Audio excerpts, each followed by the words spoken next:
But when the time is up, they'll have to go home. Otherwise, they'll have to talk to Secretary Noem, who I'll turn it over to now. A few days after Infantino said that he came out of a meeting with the US President Donald Trump that Iran were welcome at the World Cup. We think there's a problem in Seattle where you have a very, very liberal/communist mayor. I would say, it's certainly beyond just liberal. I watched her over the weekend. Wow.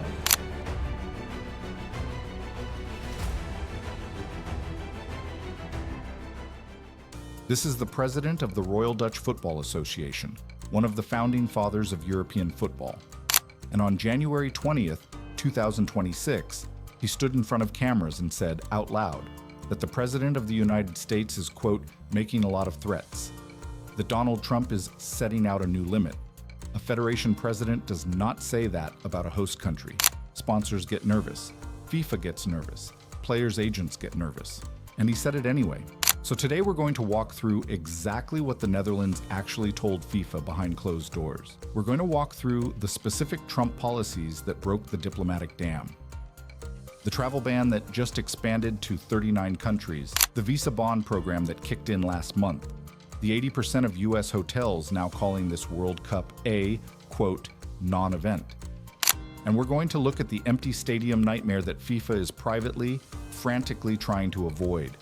To understand why the POW, quote, matters, you have to understand what the KNVB actually is. The Royal Dutch Football Association was founded in 1889. It is older than FIFA. It produced Cruyff, Van Basten, Bergkamp, Sneijder, Van Dijk. When the Dutch Federation talks, the football world stops scrolling.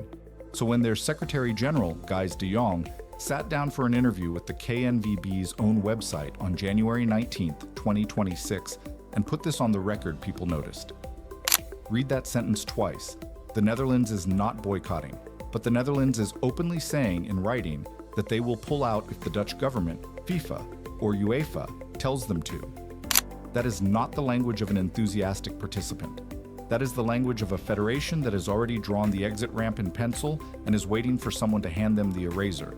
And the Dutch public is way ahead of the federation. On January 14th, 2026, a Dutch television journalist named Toon van de Keuken launched an online petition demanding the government bar the Oranje from going to Trump's World Cup at all. The text of the petition is brutal. It accuses Trump of, quote, violent terror policy against innocent migrants. It accuses him of threatening to invade Greenland, a NATO ally, which would, quote, destroy NATO and endanger world peace. And it called on the Dutch government to keep the team home. By the time Van de Keuken physically walked the petition into the Tweede Kamer, the lower house of the Dutch parliament, on March 24, 2026, it had cleared 170,000 signatures. He carried a sign that read, in plain English, boycott the Trump World Cup. This is not a fringe opinion. A NVR, the Dutch Travel Industry Association, told the Financiële Dagblad in early February that Dutch leisure bookings to the United States in December 2025 were down 10% year on year. And here is the kicker. Cirium Aviation Analytics put Schiphol to United States bookings for July 2026 down 23%. Down 23% during a World Cup year in the country that just qualified for that World Cup. That is not a slow news cycle. That is a country quietly deciding it does not want to come. So why? What changed? What did Trump actually do in 2025 and 2026 that flipped a founding football nation from cheerful participant to passive-aggressive observer? 3 specific administrative actions did it.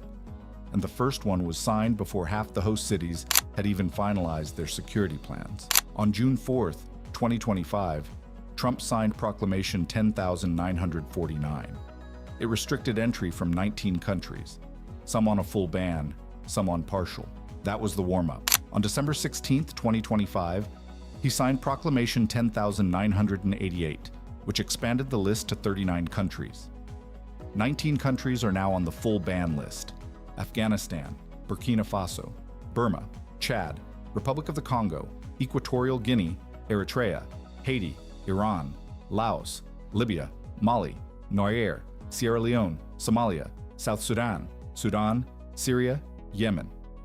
20 more on partial: Côte d'Ivoire and Senegal are on that list. Now, before the comments fill up with this, let me be specific. The proclamation explicitly exempts athletes. Players come, coaches come, support staff come, immediate family of players come. Fans do not.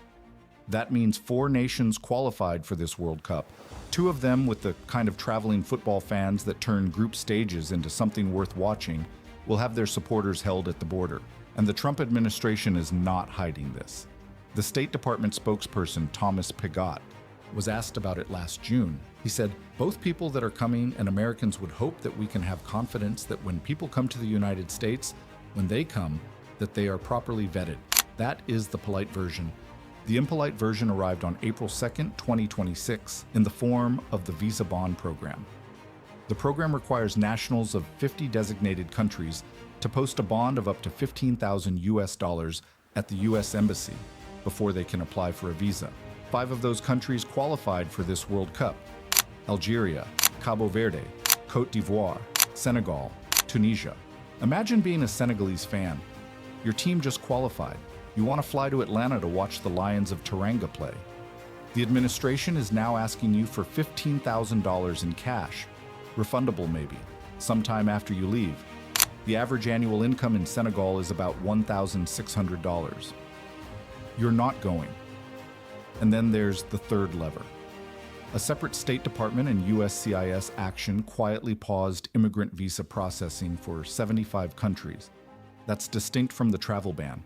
It's distinct from the bond. It is a layered architecture, and the layers do not communicate gently with each other. On April 23, 2026, 120 civil society organizations led by the American Civil Liberties Union and Amnesty International USA did something they have never done in the history of the World Cup. They issued a formal travel advisory against the host country. The advisory lays out 6 specific risks: arbitrary denial of entry, detention or deportation without due process, invasive social media screening and electronic device searches, violent immigration enforcement including racial profiling, suppression of speech and protest, and cruel, inhuman, and degrading treatment in ICE custody. The advisory cited 17 deaths in ICE custody in the first 6 weeks of 2026 alone, 32 in all of 2025. Over 68,000 people in ICE detention as of early February. The White House response through spokesman Davis Ingle was to dismiss it as, quote, ridiculous scare tactics driven by liberal activist groups and the left-wing media. Maybe. But here's the part nobody in the White House addressed. The advisory was endorsed by 120 organizations including the NAACP, Human Rights Watch, Amnesty USA, and dozens of immigrant legal aid groups. That is not a fringe coalition.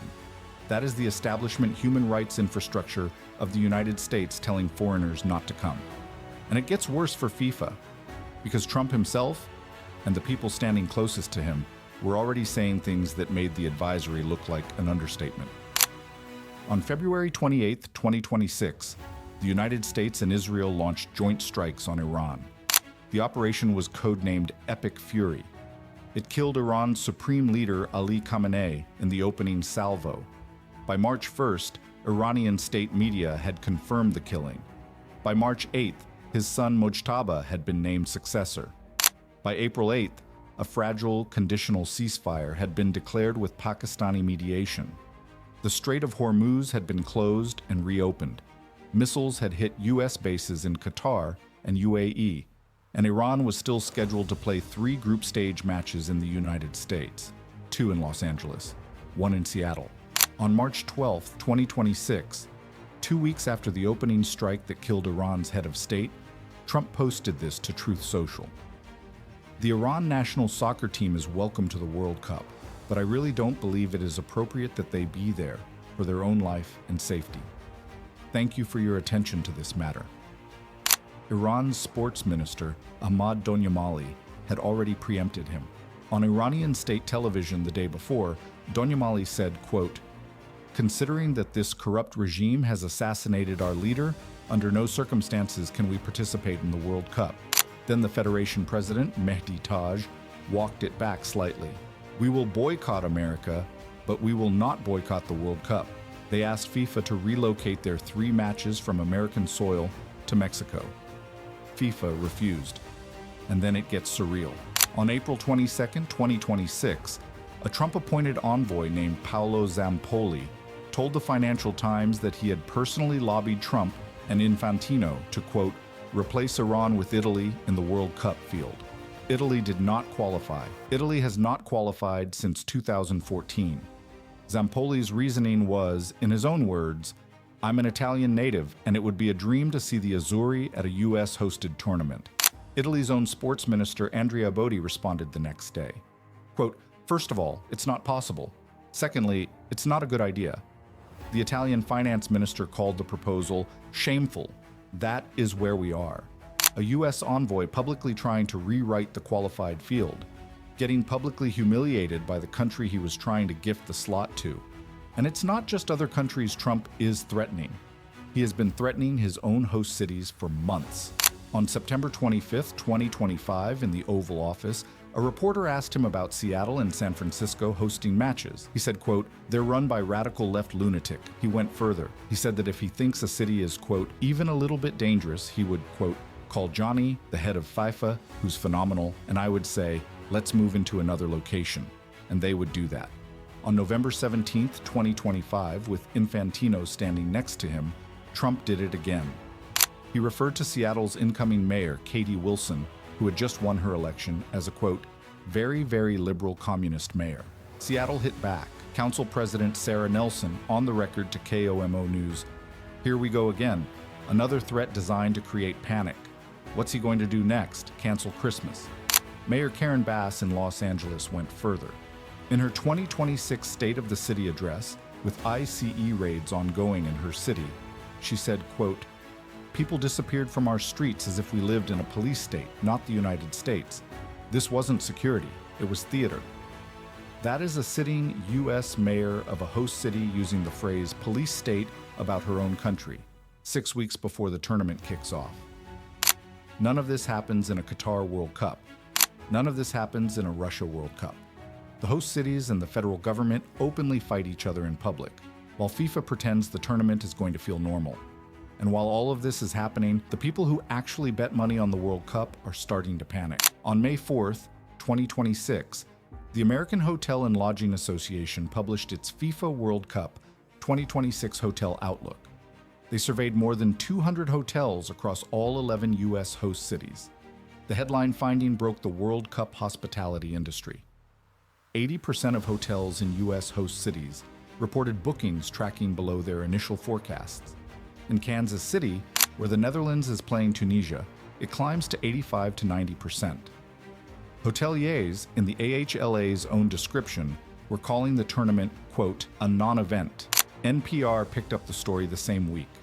Fortune, Newsweek, Skift, Euronews, every major outlet that covers the hospitality industry. And the same week, FIFA itself quietly returned tens of thousands of pre-reserved hotel rooms across all 16 host cities. FIFA's official line was that this was per, quote, contractually agreed timelines. In hospitality industry language, that is what you say when you do not want to admit that the room blocks you booked for the biggest single event in sports history are sitting empty. Now look at the flights. Cirium, the aviation analytics company that almost every major airline uses for forward booking data, ran the numbers for European departures to the US in July 2026. The window they measured was October 7th, 2025 through January 31st, 2026. The result: down 14.22% year on year. Mike Arnott, a Cirium spokesperson, told Forbes, quote, it is difficult to ascertain with specificity what may be depressing demand. It could be any one of these factors and a combination of all of them.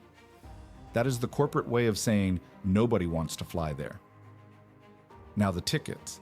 On a single weekend in early January 2026, roughly 16,800 confirmed ticket holders canceled their World Cup tickets in one weekend, not over a year, a weekend. And here is where the cracks start to look like canyons.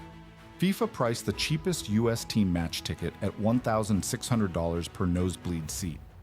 The hospitality packages for the final at MetLife Stadium range from $25,800 to $73,200 per person. Trump himself, at a White House task force meeting, told reporters about the top-tier ticket prices, quote, "I wouldn't pay it." That is the host country's own president openly mocking the host body's pricing strategy, on camera, with weeks to go. On December 5th, 2025, FIFA staged the World Cup draw at the Kennedy Center in Washington. Infantino unveiled something nobody had ever heard of before, that night, a, quote, FIFA Peace Prize. And he gave it to Donald Trump, on stage, with cameras rolling. A prize that did not exist in any previous FIFA awards calendar, invented on the night, presented to the sitting US president, by the same FIFA president who has opened an office in Trump Tower. That is not governance. That is a sponsor relationship being papered over with a trophy. So step back. Look at what is actually happening. 80% of host city hotels missing forecasts. Bookings to the US from Europe down 14%. 17,000 tickets canceled in a weekend. FIFA returning hotel blocks. The Netherlands Federation president on camera saying Trump is making, quote, a lot of threats. The ACLU and Amnesty and 118 other groups issuing a formal travel advisory against the host country. Iran refusing to come. Italy publicly humiliating a US envoy who tried to sneak them into the field. Mayors of host cities calling their own federal government a police state. And FIFA's response is to invent a peace prize and hand it to the man causing the panic. This is what panic in the boardroom actually looks like. Not a press release, not a cancellation. A slow leak from every measurable indicator, hidden behind a wall of choreographed handshakes. So the question that started this video, why does the KNVB matter? Because the Netherlands is the canary. They are not the loudest voice. Germany is louder. A January 2026 INSEE Institute poll commissioned by Bild found that 47% of Germans would support a German boycott if Trump moves on Greenland. Norway has refused to play Israel in qualifiers on moral grounds. The UK Parliament has had MPs openly call for an England boycott. Denmark's foreign minister floated withdrawal as, quote, a symbolic stand. France has not ruled it out. But the Netherlands is the one with the conditional written down. The KNVB has said, on the record, that if the Dutch government, FIFA, or UEFA tells them not to go, they will not go. That is a legal pre-commitment. That is a federation that has already done the paperwork to walk away. And the Dutch government is under enormous pressure. The petition cleared 170,000. It was handed to Parliament. A NVR has gone public about the booking collapse. Local Dutch media are running the story every week. If the Dutch Foreign Ministry, the Ministerie van Buitenlandse Zaken, issues a specific travel advisory downgrading the United States for World Cup travel, the KNVB has already signaled they will fold. That is the bombshell. Not a withdrawal, a loaded gun, pre-cocked, sitting on the cabinet desk in The Hague. Now, in the last week of news, the Trump administration has tried to walk some of this back. On May 13, 2026, the administration told the Associated Press that foreigners with confirmed World Cup tickets will not have to pay the $5,000 to $15,000 visa bonds. That is a concession. It is also too late for the 16,800 people who already canceled. It is too late for the Cirium European flight data. It is too late for the AHLA's May 4th report. And it does nothing for the 19 countries on the full travel ban, including Iran and Haiti, whose fans are still locked out regardless of whether they have tickets. This is the part where I'd love to tell you the World Cup is going to be saved by a last-minute diplomatic breakthrough. I can't. The Iran situation is not getting better. It's getting more complicated. The travel ban is not being repealed. It's being defended in court. Trump's threats to move host city matches have not stopped. They've intensified. And the federations that should be defending the tournament's integrity are watching FIFA hand peace prizes to the man causing the chaos. If you are a Dutch fan, the smartest read on this is the one Frank Pauw gave at The Hague in January. The Netherlands is going. So far. 2 words doing all the work. So far. The Netherlands has not pulled out. Yet. But every economic, political, and diplomatic indicator we just walked through, the travel ban, the visa bonds, the ICE advisory, the host city threats, the booking collapse, the hotel block returns, the cancellations, all of it is pointing the same direction. And the federation that the football world listens to first has already drawn its own exit. If you want to know the moment the dam actually breaks, the moment a federation files paper with FIFA to withdraw, subscribe, and turn on notifications. Because when one of them moves, the rest will move within 48 hours. And we will be the channel that called it first.